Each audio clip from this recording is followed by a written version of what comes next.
Aloha, guys. Happy Aloha Monday. I'm sorry I'm a few minutes later than normal, but we've had a lot happen in the last, I'd say, 45 minutes. Quite a few of you probably saw we were going to talk about Corporal Benfield, who I found out was missing yesterday as I was going to sleep. But yes, Cassie, I hear you. And great news came out. Actually went and looked, and he is safe and was found, which is great to hear. So that is what, but let me do some quick hey there, hi there's to everyone, and then we will get moving on with all that. Which, by the way, BC, thank you so much for letting me know, because otherwise I may have been actually talking about something that was not current, which would not be good at all. I just realized I don't have the best treats for the dogs right now, so they're going to get whatever I can get my hands on right now. So, and Christola has been helping me behind the scenes also. Both BC and Christola have been amazing today, helping me with all that. Thank you, guys.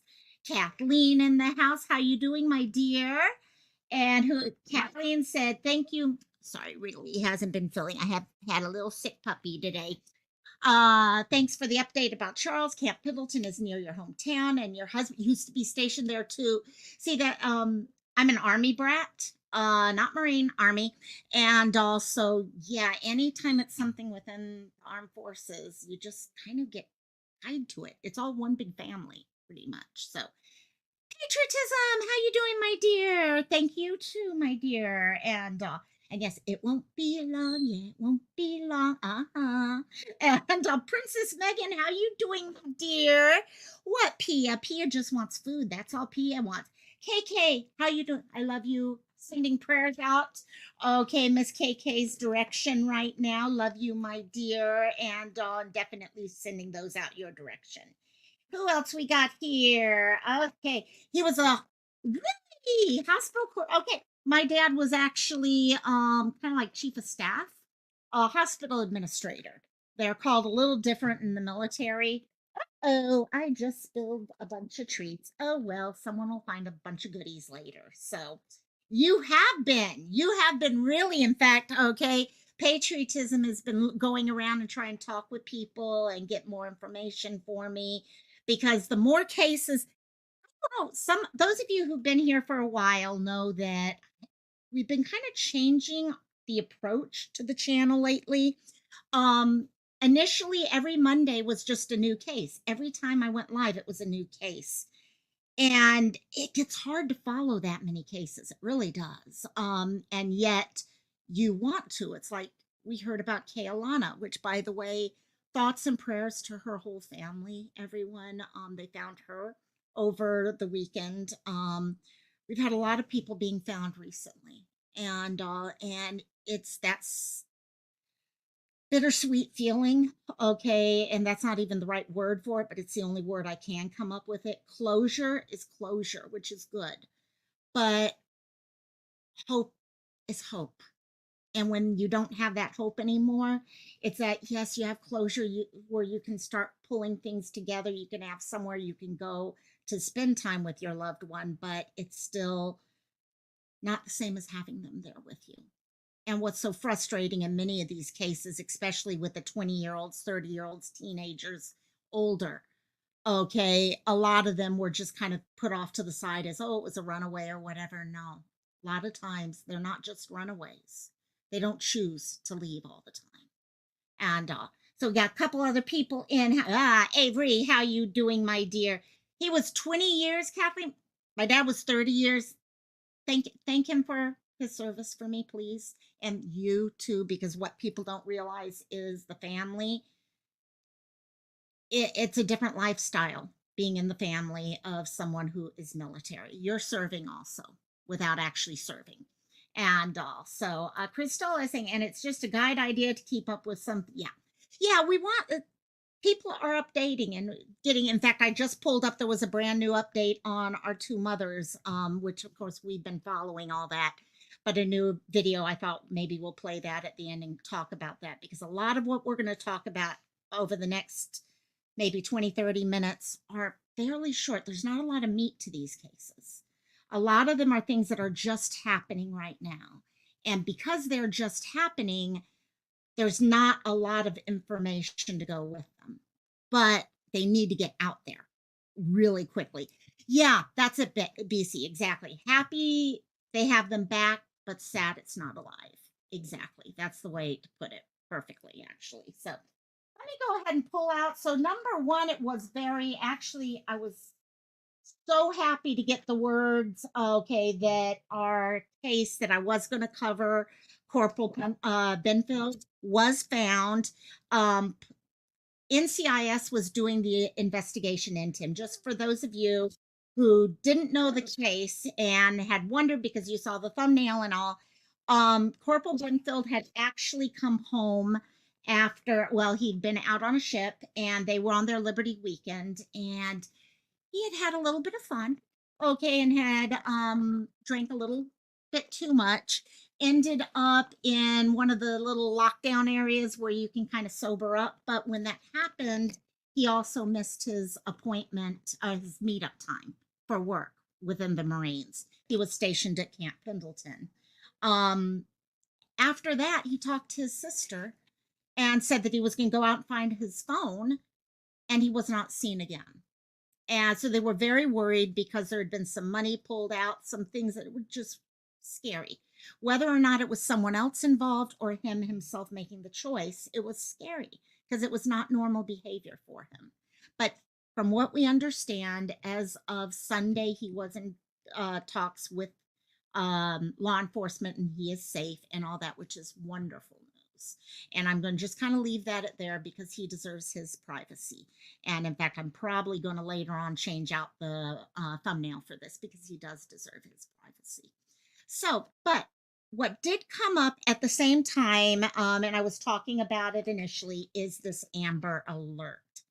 Um, it's hard to even pull up because they won't even show up sometimes other than initial active Amber Alerts. Yeah, and that's a lot of what's happening right now is we don't get a lot of information.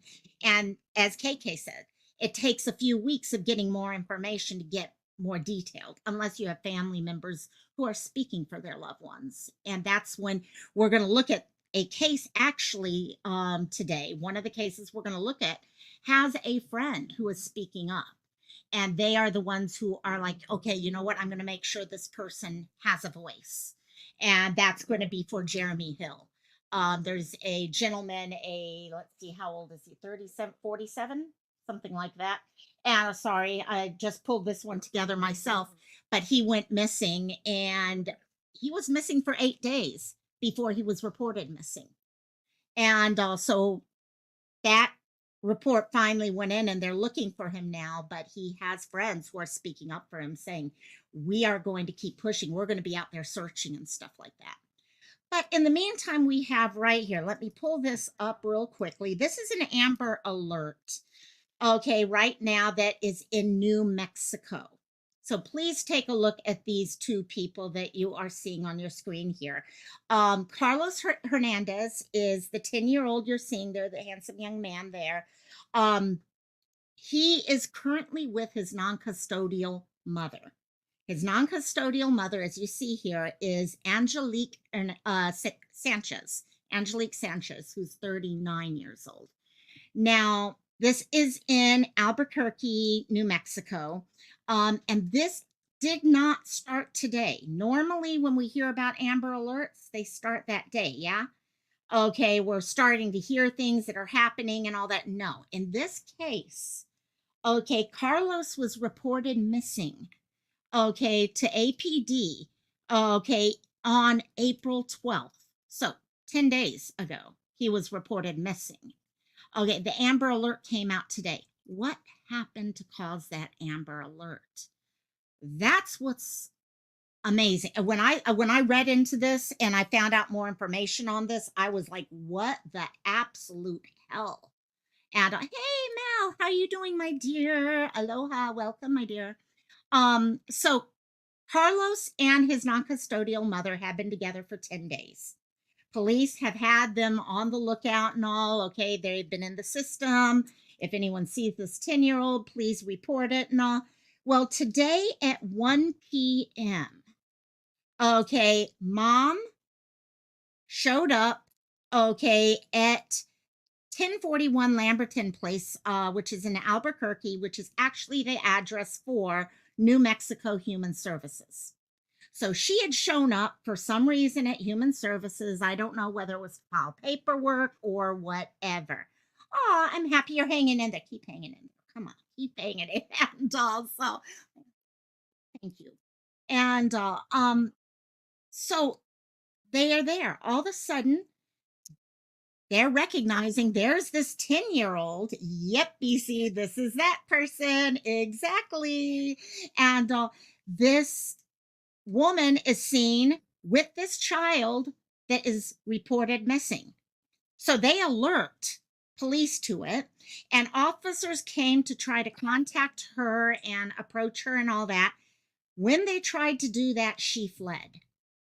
She jumped into her car, which is a Hyundai Sonata, white with license plate, as you can see right here, BDJZ. Okay, B is in boy, D is in dog, J is in Jamie, Z is in zebra. 56. I do not do well with the alphabet stuff. What can I say? And New Mexico plates. And she took off. Okay, she had her 10-year-old in this car. She takes off in this car. You've got police patrol getting ready to go off. Okay, go after her, trying to figure out, okay, how do we do this? She decides to ram the state police patrol vehicle with her 10-year-old in the car. Okay, she then turns onto a street. Okay, I don't know how it's pronounced, Minal Street. She turns onto the street, which looks like, actually, here, I'm going to pull it up here for you right now so you can see the areas here. Okay, this is where she was identified. They recognized her here. She jumps into her car with her 10-year-old boy, comes down here. This is Minal Boulevard. Looks like one side goes one way, the other goes the other. In fact, you can see it right here. Okay, it's going closer. This side goes this way, this side goes this way. She comes down here. I'm not sure which of these two sides she goes, but she chooses the wrong direction. And also now she first hits a police vehicle somewhere in this area. Then she turns either this way or this way, going down a wrong way, one way.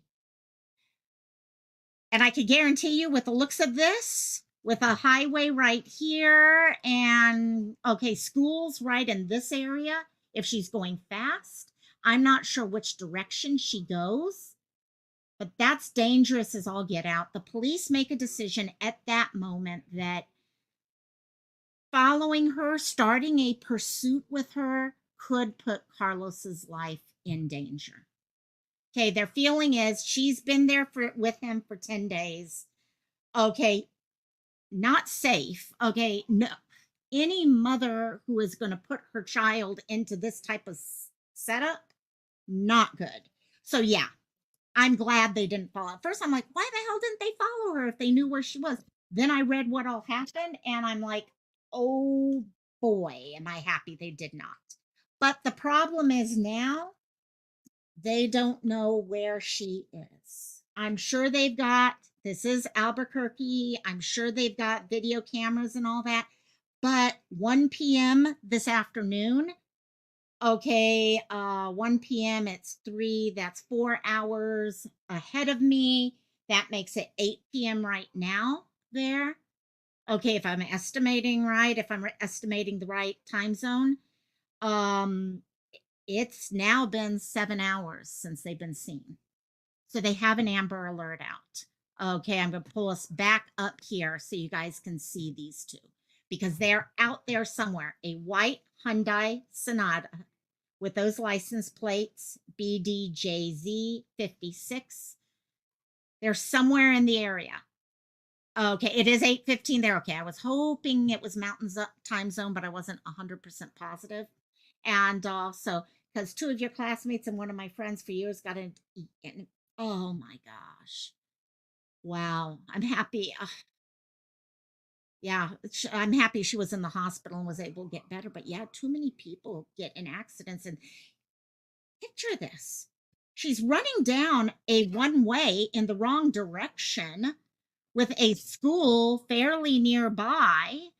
Okay, highway on the other direction. I mean, look right here. I mean, not too far from major entrance onto, so who knows what direction they went. They've got a lot of video footage to comb through. Hopefully they'll find soon because yes, she has been with them for with him, Carlos, for the last 10 days, and Carlos is safe right now. But anyone who's willing to put their child in that type of danger, what else might happen that could cause problems? So please help us out in sharing. I don't have a poster yet. I'll see if I could put a poster depending if I get done here in time. I do have rehearsal tonight. I'll see if I can make a poster. If not, I'm definitely going to share out the Amber Alert posters on this. A lot of overpasses, a lot of places where she could go in different directions. Exactly.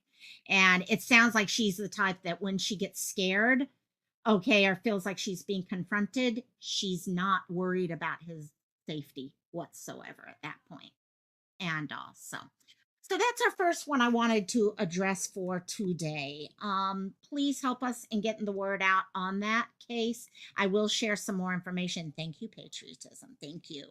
And this one also just came out. This is a brand new one that's coming out. And then we're going to go and discuss Jeremy Hill. And guys, this Jeremy Hill case,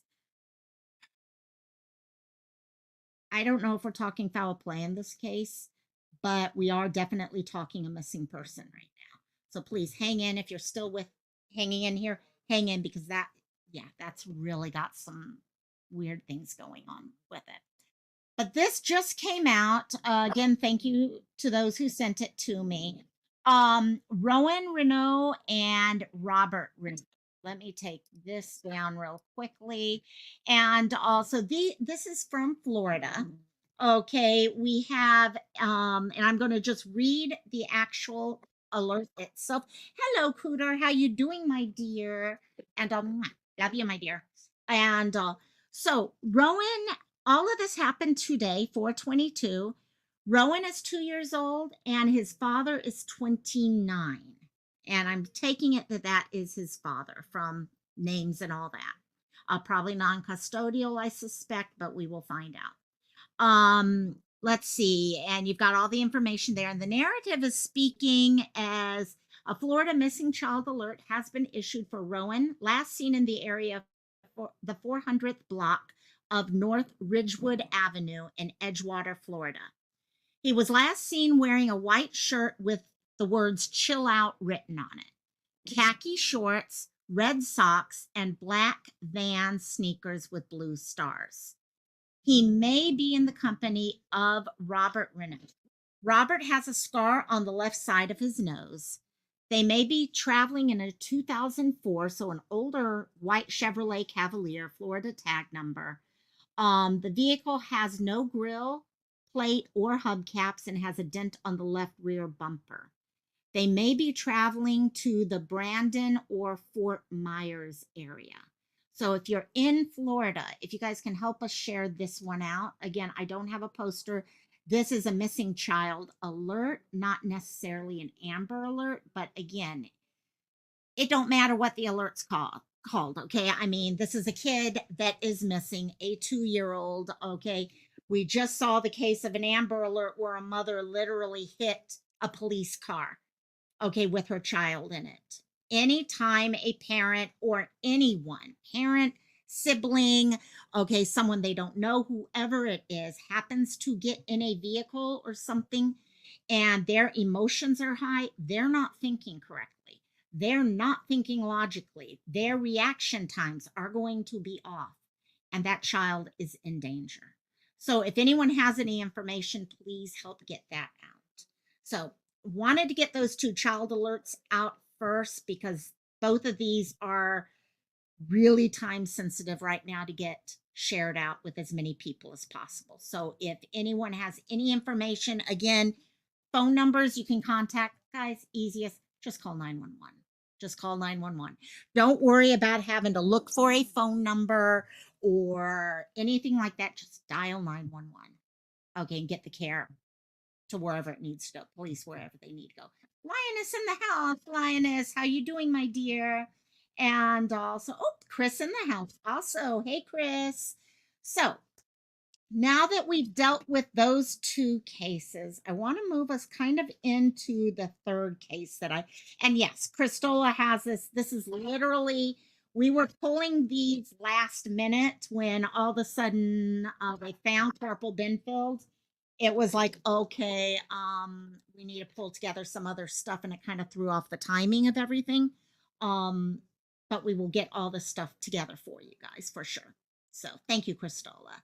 And so now moving us over to our last person before I do want to go through one video about what's going on with Tiffany and the two mothers, the grandma and two moms and all that.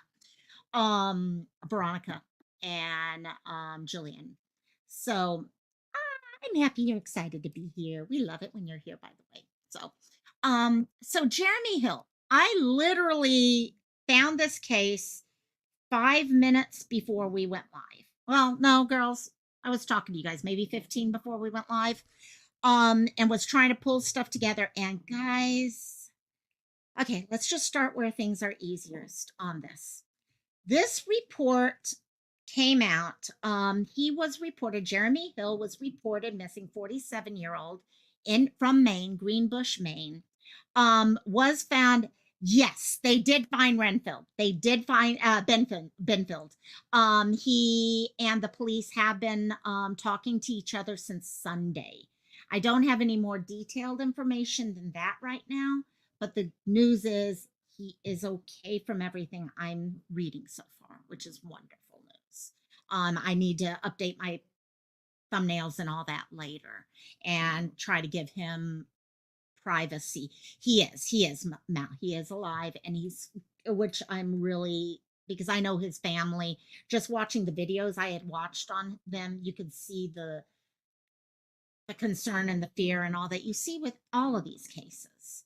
And his sister talking about him. I was hoping everything would come out the way it did, and it looks like it did. I don't know the specifics behind it. But those are his story to tell or not to tell. And what's good now is at least he can move on with his life, with however that looks. And so Jeremy Hill here, 47-year-old. You're seeing a date here, April 18th, the date he was reported missing. However,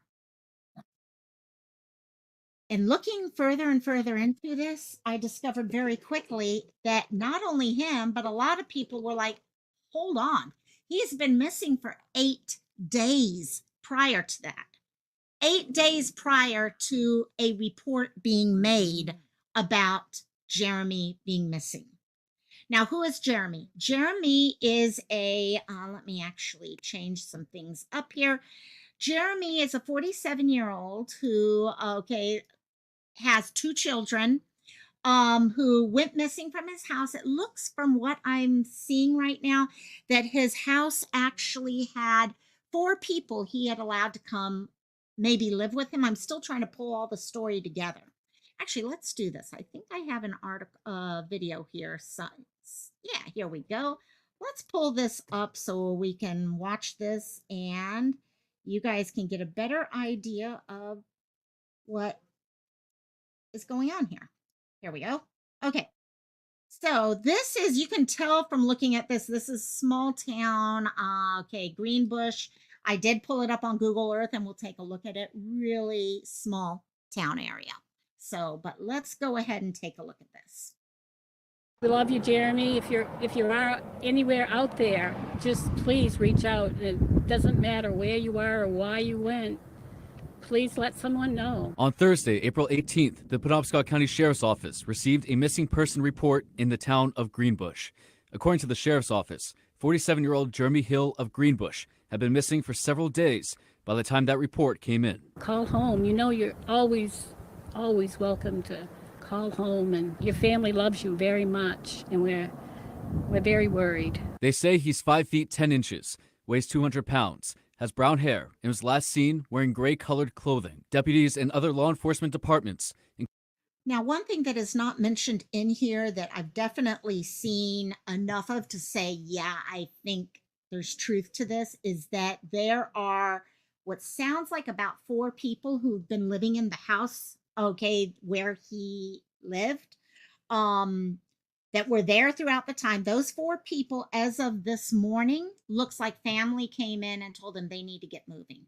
Okay, basically squatters. The word that was being used by a lot of people was squatters that were being allowed to stay there. I find that very interesting. The fact that you've got people who are living in the house where someone goes missing and this person does not get reported missing until 8 days after the fact. And so that's why getting this out is, I don't know. I've got a really weird a bad feeling about this one. I'm hoping there's not foul play going on in this, but I can tell you this. There are 2 children that he is dad to. Okay, and he's missing right now. And as you see here, you've got his mother speaking also. Including the Customs and Border Protection Air Mobility Operations, have been searching for any sign of him. Not knowing is hard, and we know the sheriffs they're doing everything they can to try to locate him. Hill's mother, Bonnie, who asked for her face not to be shown, describes Jeremy as a good and generous person. I'm hoping that he's okay, and if anybody has any information, no matter how small it is, I just wish that they would come forward and just leave an anonymous, call to the sheriff or anything that may help find him. If anyone has information about the investigation or the whereabouts of Jeremy Hill, the Penobscot County Sheriff's Office asked. So small. You can see the size of this town just taking a look here at what I suspect is the police department, if I can read the words there well enough. And sorry, this dog is being a little twerp today. And so definitely small town where they're trying to, how someone goes missing for 8 days, not reported. He leaves without his wallet, no money, his car's there. Everything is still at the house, just not him. I do know his children are safe with other family members from what I've read. But yeah, definitely. Call 207-945-4636. In Greenbush, Doug Banks, ABC 7 and Fox 22 News. So it gives you a little bit of an idea of who this is that went missing. Let me bring this back up now. And so we know that April 18th, the report is made to the police, got the police involved. I'm not sure who made the initial report or anything like that, but what is being discovered now is that he was missing for about 8 days prior. And there's multiple people on Facebook now saying, yeah, he's been gone for 8 days. You've got a lot of, I can tell you also, this guy is pretty well loved by his neighbors. A lot of people saying, you know what, we're jumping in a car. We're going out there. We're taking our dogs to smell him out. We'll do everything we need to find him. And so we will see exactly how that. Now, the 18th, the report was made. The 19th, the next day, and this is a small town, so they're probably not used to missing people and all that. They immediately started ground and air searches. Let me pull up the face of the Google Earth thing now to show you the area. Sorry, get all the way up to Maine here. Okay, here we go. There's Maine. So Greenbush, first of all, pull out a little bit. You can kind of get an idea. Montreal's here. It's at the same latitude almost as Montreal. Okay, which does come in because one of the areas we're hearing about is one of the groups that was involved in the search is the Customs and Border Protection Air Mobility Operations. So they've got people who are really good at looking around these areas. okay, as part of customs and border actions. And also they've utilized those groups to help with air searches and all. Let's see, Chris. You have a river on the west side, which is the Penobscot River and I-95. Ooh, you've been already looking. Let's take a look here. Let's come in here a little bit more. And yeah, you can see automatically. You are smack dab right. And so this is Greenbush. This is Greenbush. You are really out in the middle of nowhere. Okay. And like Chris mentions here, you've got the Penobscot River right over here, a couple different little, okay, arms and branches and stuff like that. And there is Miss Sleuth Mom. Hello, hello, hello, Sleuth. How you doing, my dear? And all keeping busy, out of trouble, all of that fun stuff. And love you, my dear. And so we've got that. You've also got 95 here, I-95 there. So yeah, look at that, guys. Bangor, Maine to the south. That is pretty much the closest city, it looks like here. Okay, it's out in the middle of nowhere. Ooh, someone got clocked out. Yes. Clocked out, done for the day. And would you stop being a twerp? Would you stop being a twerp? Yeah, Pia just wants more pretzels. I'm out of treats. We're waiting for Amazon to deliver more treats. So she's getting pretzels. And it's great when your dog will eat anything. Literally, I could give them dog food and they're happy. And so this is, I don't know exactly where this area is, but where he lives in Greenbush.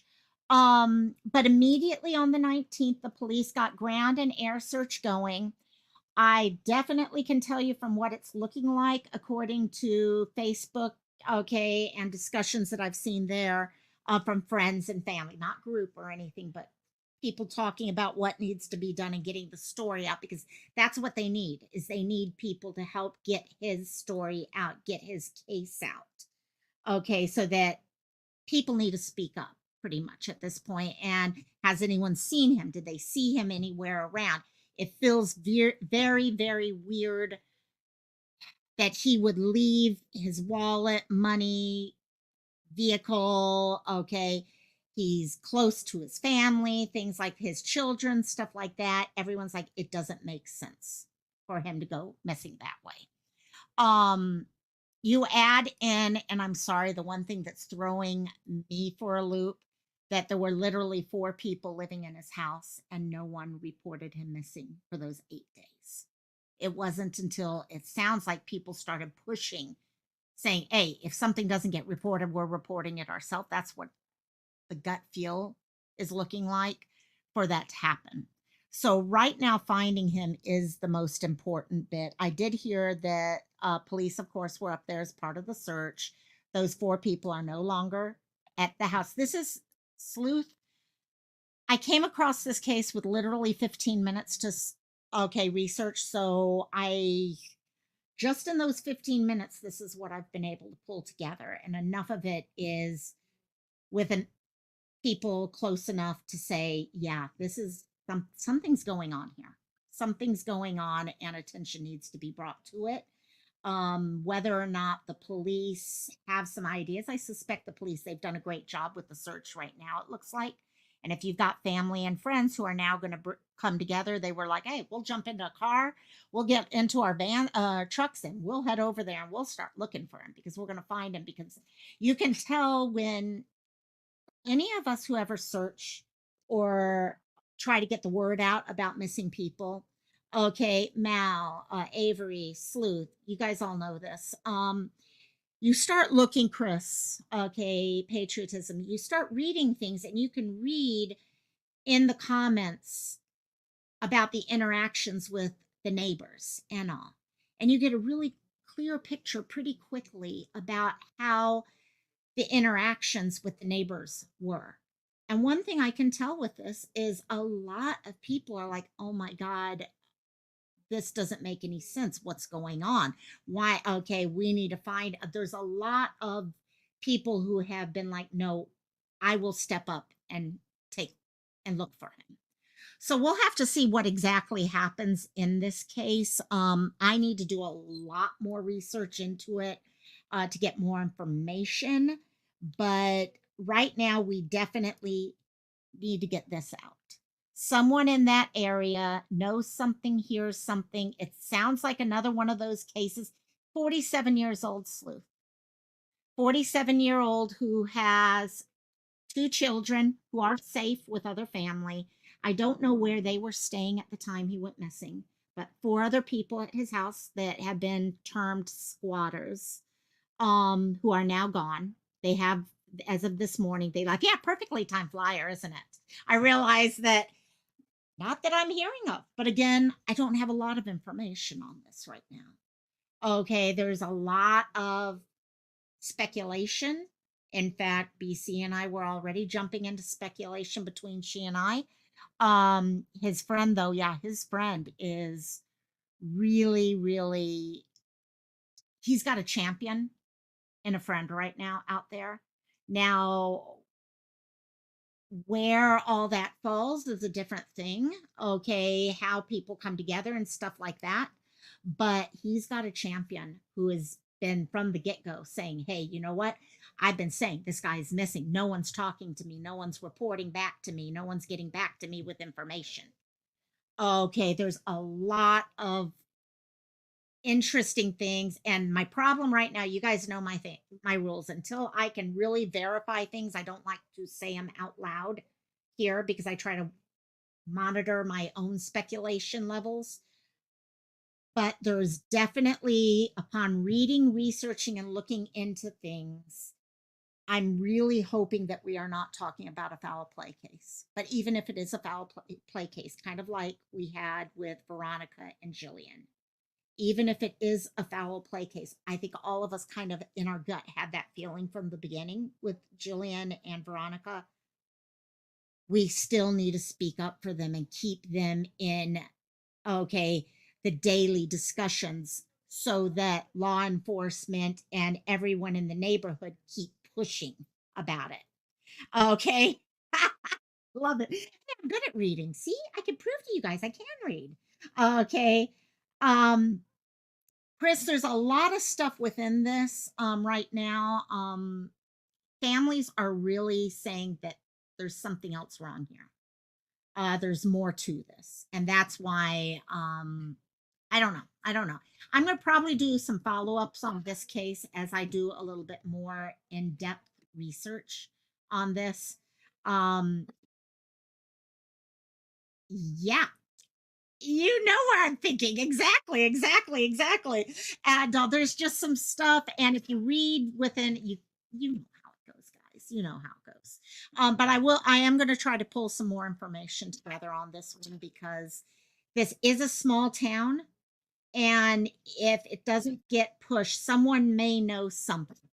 Okay. And if, like Chris said, we don't know what happened. Maybe he did up and leave. Maybe he did. And in that case, there's someone out there that might see.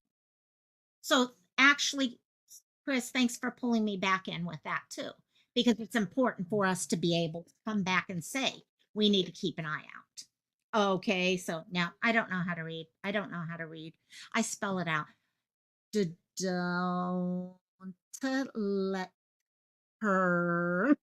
Right, that's what I used to do. I used to drive my mom crazy when I was learning to read. So in that case, hopefully he's just on a vacation and he'll be home soon.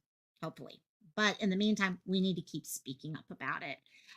We do have police involved now, which is good. And hopefully neighbors come together and they're able to find him pretty quickly. In the meantime, share the exactly. In the meantime, guys, whether or not it's him choosing foul play, okay, anything, it don't matter what it is. It needs shared. He's missing. He is missing.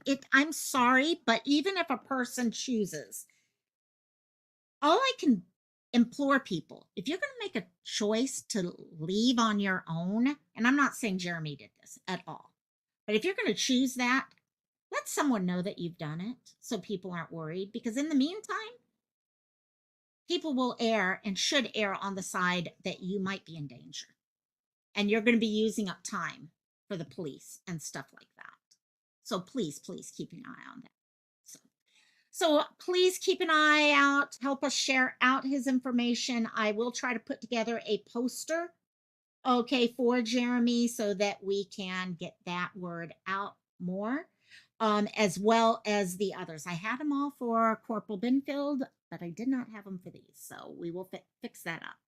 So let's real quickly, I am going to move us now into something I came across literally right before I went live, and I started watching it, and I'm like, why am I watching it alone? Let's watch it all together. Okay. I'm still following Veronica and Jillian. That case has really struck a chord in me. I don't know about you guys, but that has struck a chord in me big time. And with the new information coming out more and more about what Grandma Tiffany had planned, okay, we're now finding out that they were going to go after the judge next, which you can kind of get on that when you looked at the initial paperwork. You kind of see all that. And that's good, Chris. I hope it turns out to be that way. I really do. So let me pull this up and let's watch this from Cuomo's channel clip earlier. Let's see. Because we're getting more and more information being shared now from that. And also, let's see here. We make sure I got closed caption. And let's go through this together and see what, because I only got through about 40 seconds. Murdered moms in Oklahoma, Veronica Butler and Jillian Kelly. According to new court documents, one of the 4 suspects in custody, Grandma Tiffany, she's the grandma of the kids, she's caught in a bitter custody dispute. We've talked about it. Well, she gave a recorded statement to investigators after her arrest saying she was responsible for the murders. Talk about a bombshell. Prosecutors also say that court docs show Grandma Tiffany and her co-conspirators had their eye on the judge as their next target. Here to help us break it all down, what this could mean for the suspect. Now, I don't know how many of you guys remember in the original paperwork when we sat here and we read through all that paperwork and we were talking about comments. There was one of the comments left in there that they had mentioned, I'm pretty sure it was in the paperwork, where they had talked about how they would go after her. In fact, I think it might have been the 16-year-old who made the comment about how they were going to go after, okay, Veronica and potentially the judge. So they kind of alerted us to that at the time. Okay, you could kind of read through and read exactly what was going on here. But we're starting to see just how diabolical this was. We already know she could give a shit about anyone in their life. Okay, she was willing to take Jillian's life away for trying to help someone else out. Okay, now we're talking about, oh, well, you know what? If the judge wasn't going to do what I wanted them to do, we'll just take care of the judge.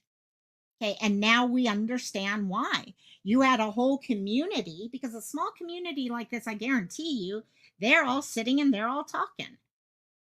And we've heard enough about potential of what she said to her son before. Yeah, they thought they were above the law, number one. Exactly, Christola. They thought they were above the law. Okay, and this whole thought that they had that, you know what? If someone's willing to go after the judge, they're willing to go after anyone. So think back about the 16-year-old and the fear she must have had speaking up. And yet she was the one person who was willing to do that. They just said suspects' families can't visit them. Thank God. I had not heard that one yet, so thank you for sharing that patriotism. Thank God. Because there's, you hear about gang mentality, okay, mafia, whatever you want to word it, or stuff, how people come together. They've used the word cult in this group, but that's also kind of what this gives me the feel of. This was a small gang, pretty much, who thought they were above the law. Okay, we already know they were against the military, against the government. That was part of their whole tenet behind the group. Okay, but the fact that they also were in charge of who lives and who dies. Okay, this was not just about one. They're willing anyone, which makes me think, yeah, if they were mad at you for other things, okay, Sleuth, I hate to say this, you were the one who said it a few days ago. Wonder if there's any other body. And you said it tongue in cheek, I think. But okay, wonder if there's any other bodies on that land. There's a part of me that now starts thinking, you know what? If they're willing to go after a judge over this type of thing, are there other things they're just as mad about that they were willing to go? I mean, if there were missing people in that area, I personally think I'd be checking into it.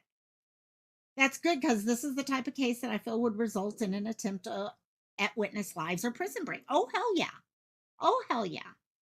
I mean, that 16-year-old right now, I could, oh my God, I fear for her. I do fear for her. Not just emotionally and all with everything she's had to go through, but adults weren't even brave enough to stand up and say wrong is wrong.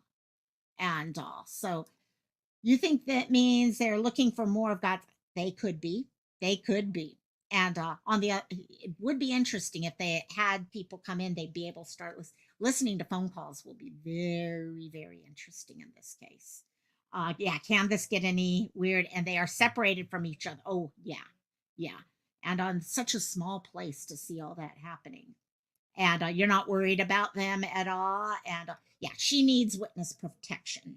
Definitely needs witness protection. If there's ever been a case that I'm like, someone needs witness protection, it's this young girl.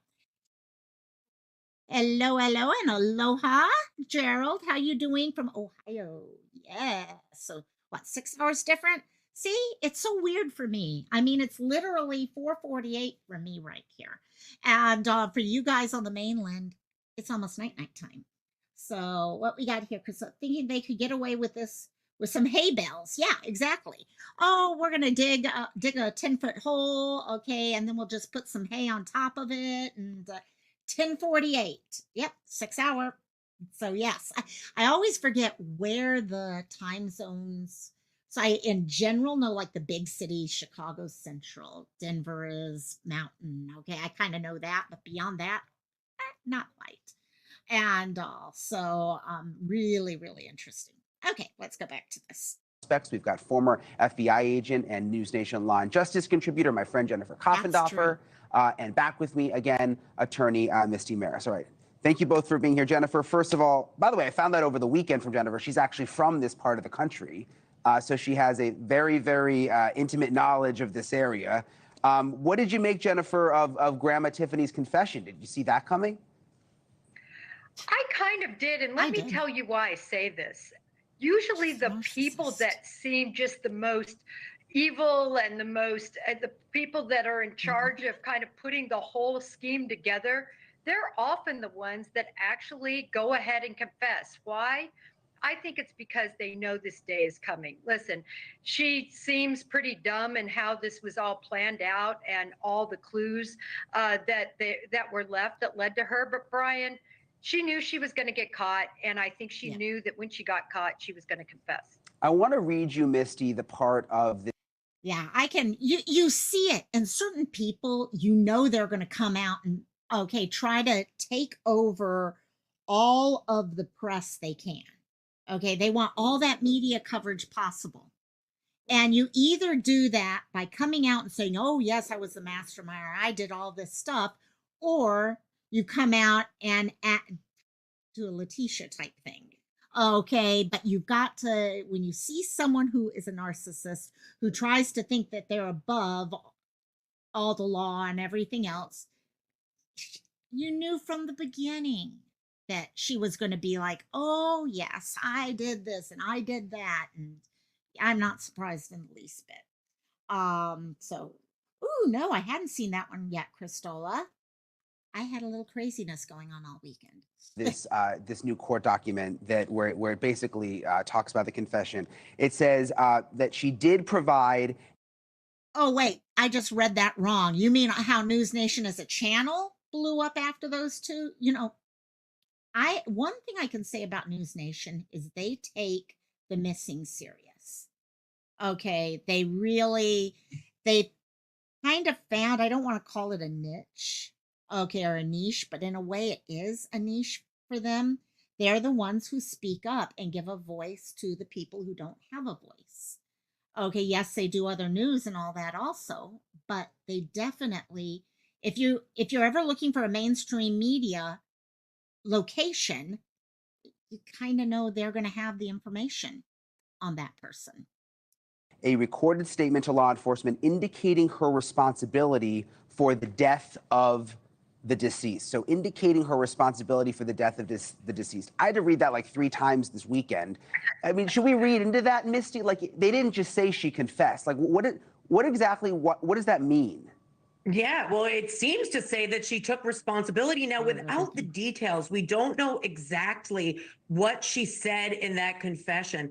But there's a couple of things in the document that I think are worth pointing out. Number one, they said that she confessed in a recorded custodial interview. That means she was in custody at the time. So is this the first step in what we see in these cases where there's co-conspirators turning on each other? She's the one who's going to confess, maybe in exchange for some form of leniency down the line. Or when her defense attorney is assigned to this case, do they start to challenge whether or not that confession will ever hear the light of day in a courtroom and say that perhaps there were rights that were violated or that it's not admissible ultimately in court? That happens all the time. So I think before we know exactly what the meat is, it's hard to say what's in that recorded statement and what the impact is going to be as the case proceeds. And every time I see these pictures of Grandma Tiffany, I think back to just seeing her in court last week. I was in Oklahoma. I was sitting like 4 feet from the woman because it's such a small courtroom. I mean, she looks so much different now. I mean, these are really flattering photos. She's much. It's called, I bet you every one of those pictures have been totally touched up and done what 95% of us do, which is sit there and add on a couple filters and stuff like that. Because yeah, she doesn't look anything like any of those things. Okay, and hating on looks or anything whatsoever, but I'm sorry, she don't look anything like, okay, half of these pictures that we're seeing. Add on nothing like them. Much more hardened. Jennifer, what did you make of the fact that she apparently said she knew the way the judge walked home? I mean, what does that mean? Certainly very That judge concerning, looked because it makes it clear really that they had an alternative plan. If this plan didn't go forth, I think the judge could have been next on that hit list. So Misty, back to the confession, Grandma Tiffany has technically pled not guilty at this point, but now we learn about this confession on a recorded, interview with police. Why plead not guilty and then at the same time be confessing? How does that make sense? Well, she pled not guilty. She probably hasn't had time to really get down with her lawyer and talk about what the next steps and implications of that confession are. As I said, the confession is going to be reviewed by the attorney, and there'll be a game plan developed, whether or not they're going to try and challenge it or whether or not they're going to use it as some sort of leverage to gain some favor with prosecutors. So it's really a little bit too soon to tell exactly what that means as far as how it's going to impact everything else. But there's one thing I do know, Brian. Whenever there's co-conspirators, at some point, usually they turn on each other. So is she the one to turn? I did not see that coming. I actually love Jennifer's perspective. I always thought it would be someone who had a less direct motive in the case who might come forward in this group, but seems like she's the first one to tell the story. What do you think, Jennifer? I mean, do you think she could be turning on the others? How do you think that'll play? I mean, Tad is, of course, her boyfriend, but could she, be looking out for herself at this point? Well, what I think, Brian, is based on how well planned out this was, the cell phones and all of the deliberate planning and how they were able to plan this out. She planned this part also, this confession. Yeah. And I agree with Misty, it's for a reason. We're going to find it out. I like the idea of possibly trying to gain favor. The problem is, though, she's the head. She's the head of the snake. She's the reason this all happened. So I don't know if it'll backfire. Remember, Oklahoma is a death penalty state. Yeah.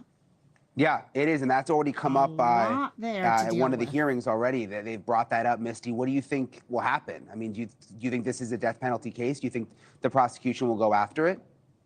It definitely could be a death penalty case. You're talking about a double murder that was obviously premeditated and planned very, very specifically. So I think there's absolutely a chance prosecutors, that's an aggravating factor right there, Oh, the there's fact that you have two definitely murders. gonna So be. prosecutors do have the ability to go for it. And again, that's exactly the type of leverage from a defense perspective. You want to get the death penalty off the table.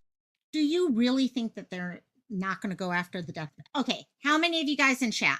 Okay, one, if you think they're going to go after the death penalty. Two, if you think they're not going to. Okay, let's see what you guys think. Hey, Barbara, how you doing, my dear? Welcome and aloha. By the way, if you notice, I was looking up stuff. I'm trying to find out. There was a court date today for Ariel. And I'm looking to see if there's any updates on Ariel's case right now. Nothing that I'm finding yet, but I may have missed it. So I'm hoping they're not going to push off her trial date again. So what we got? Hold up. Did she just say he hasn't had time to get down with? Leave it up to you, Crystal, to come up with that one. Oh yeah, there we go. Yeah, they're gonna have. I can't see them not going after it. And so it's going to be interesting to see how everyone plays that to try to get out of it. That's what's going to be interesting there. So. Table. How do you do that? Well, you're the one to give information that goes to that head of the snake, that goes to the mastermind, and tell it all, spill everything so that the case against that person is airtight. So the death penalty certainly is a factor. And in this case, it certainly could be applied.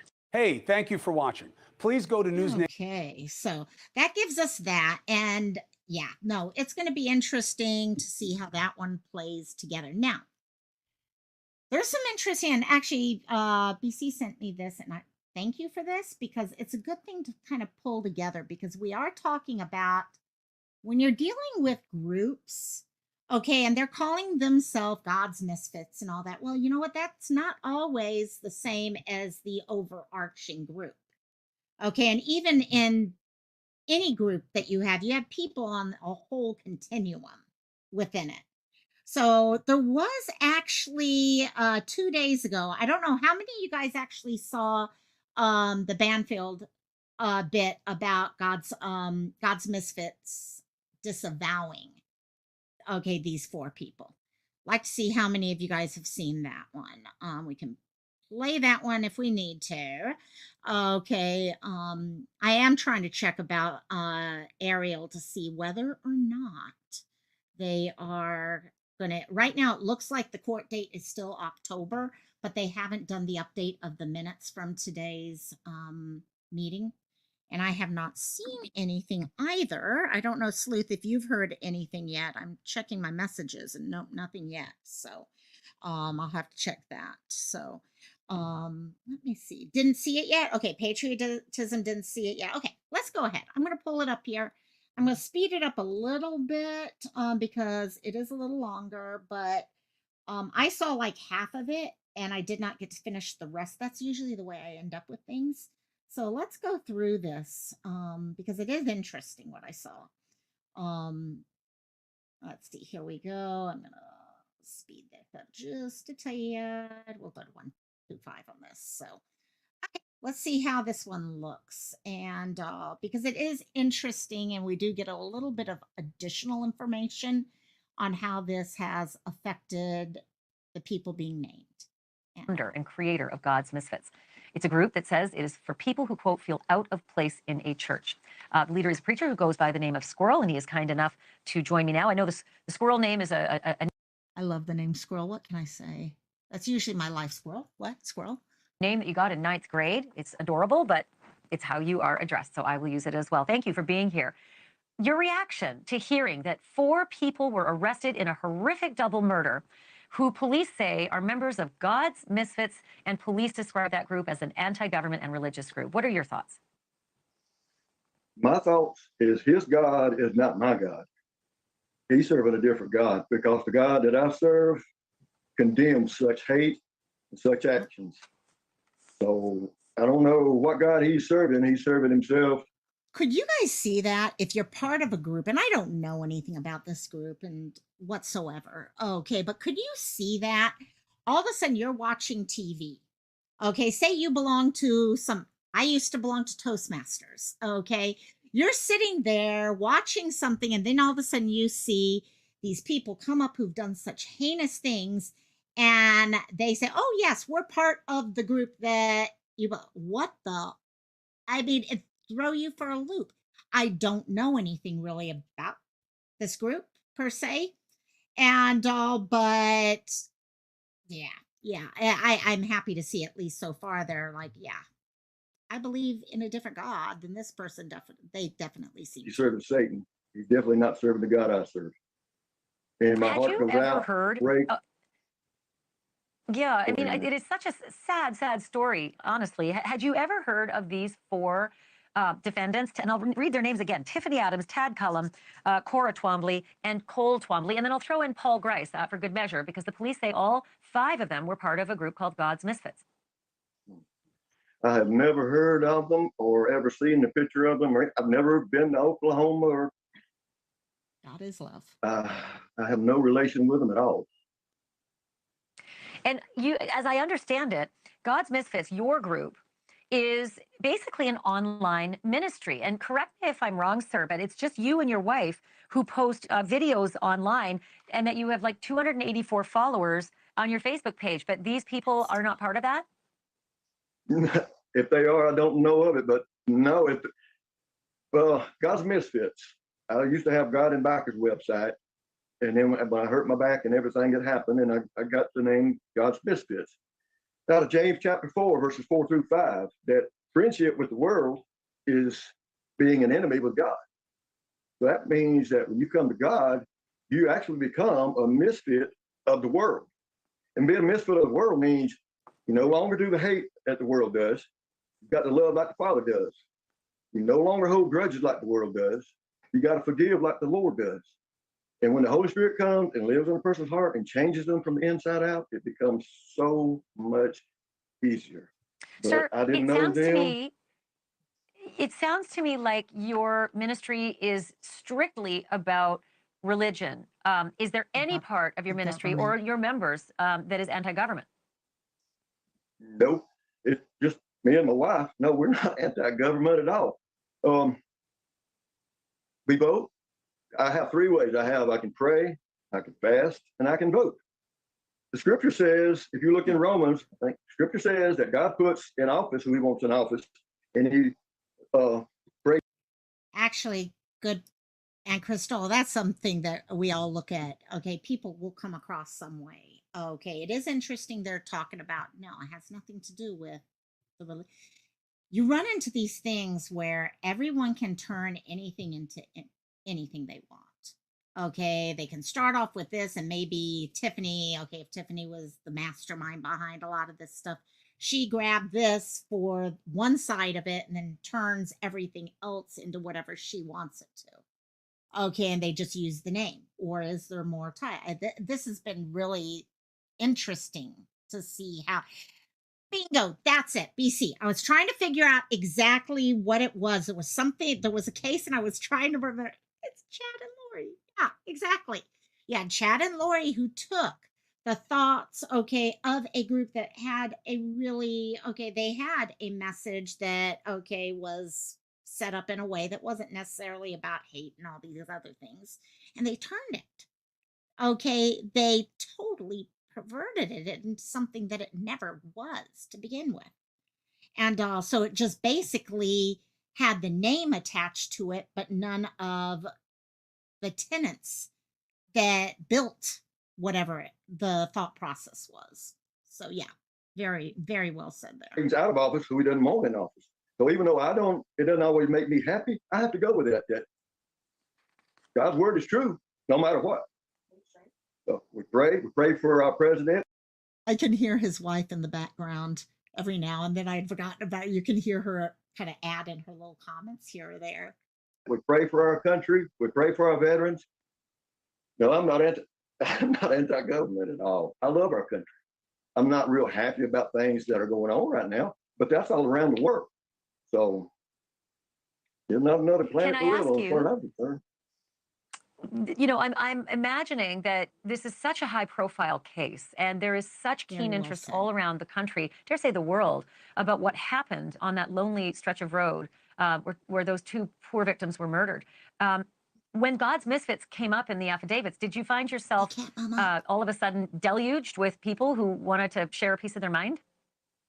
Well, I don't have cable. All I have is antenna, and I only watch the local weather and news, and I never heard anything about what's going on in Oklahoma.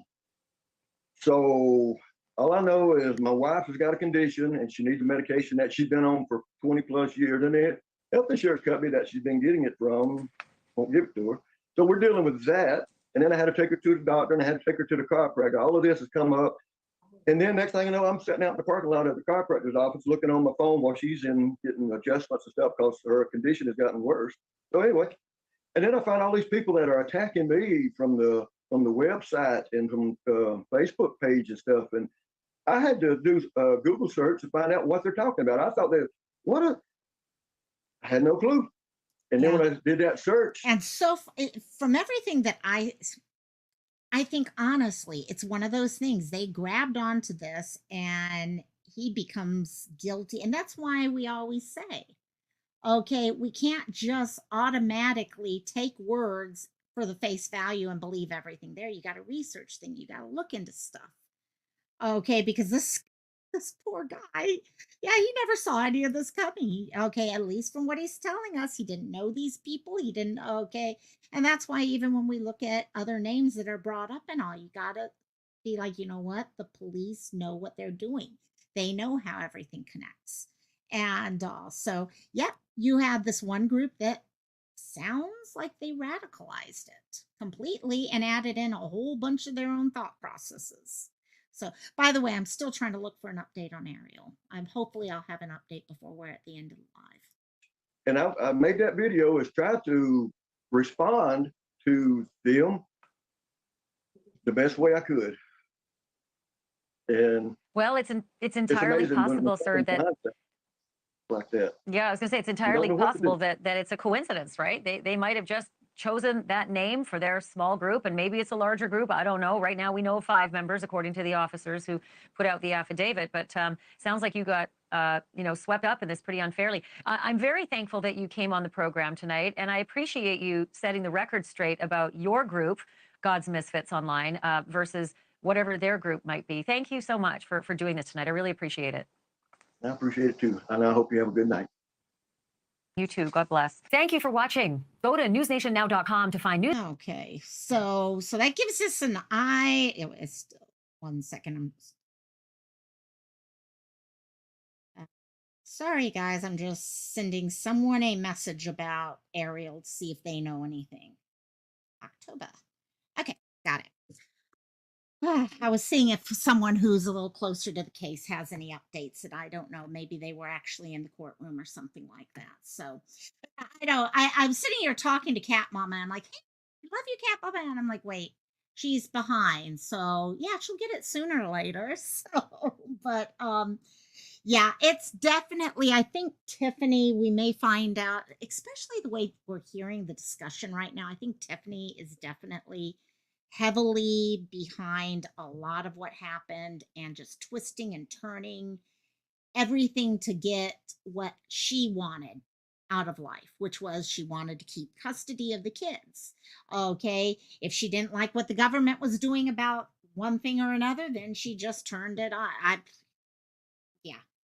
I'm going to tell you all the honest. I think he's right about the state. Oh no, I get you. I agree. And but that's just me. And also, we'll have to see what happens with that. So, yeah, no, don't worry. Hey, politics is part of who we are and all that. So, but there's definitely times that I will step up and make a comment on one issue or another. But yeah, so that gives us an idea of where we are. We're going to have to find out what goes on in that case. However, let me see. I think we got all those things. I was hoping before we finished we would hear. So just so you guys know, and I'm just going to finish with this bit, And hopefully I'll hear. If not, I'll have to update you guys all privately later. Well, Discord community tab. That's not private, is it? No, it is not. And but basically, today we had two different updates over the last few days. First was our update on Gianna. Gianna, I posted on our, actually, I don't know if I did this for the community tab, but let me pull it up here so I'm giving you guys the right thing. There was a court update for Gianna. For those of you who remember, here in Hawaii, Gianna was killed by her legal guardians and legal guardians mom. So her legal guardian mom. It was just, yeah. And so they had their meeting on Friday, I think it was last week, to look at the court case. And court has been postponed, which we expected would happen. There's no way they were going to be able to get a court case up and going, okay, by this spring.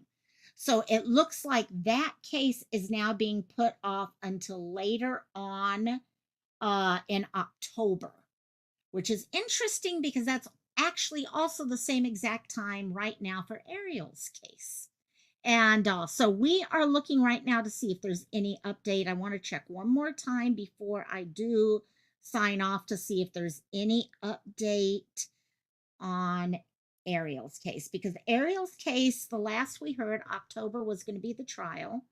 Sorry, it's still coming up. My computer just got really slow all of a sudden. Today was going to be the, you just heard you call out. So you're only about four to 5 minutes behind. Not bad at all, cat mama. And also, trial will be October 28th for Ariel right now, and it's still showing that here. So I will let you guys know as we get closer what actually happens in that case. Hopefully we'll hear a little bit more. I'm hoping at 1:15 today, when the judge met with the case, the Kaluas and all, that they did not push it off again, because this little girl's trial has been pushed off way too many times.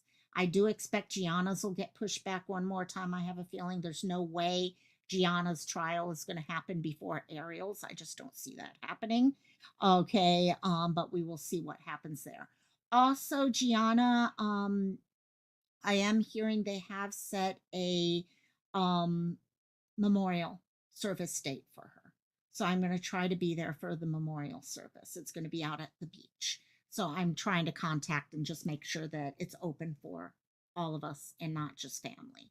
And if it is open for everyone, I will be there, because I know a lot of people. Okay, her case definitely hit me, but I know it hit a lot of people. So anyhow, I am going to head off to rehearsal now, but I thank you guys so much. It was a crazy life, because thank God Corporal Benfield was found and he's okay. Hopefully, actually, let me see. Does anyone know if the Amber Alert is still active? Let me check that real quickly. Let's see if our Amber Alert is still active. I suspect it is, but let me double check that. Yep, Carlos is still missing. So hopefully we'll hear something. Please help us share that out. Today I'll try to work on those posters. It might not happen until I get home from rehearsal, because I literally have to leave in 15 minutes. I have to be out the door by then. So I'll work on those posters when I get and I'll help share those out. In the meantime, if I know Christola, she's already trying to make sure there's things up there on Discord for all you guys. So thank you all so much. And thanks, Christola, for sharing the Facebook group out for everyone. I will talk to y'all later. I hope y'all have an amazing, amazing rest of your evening, and I'll talk to you later. Bye-bye.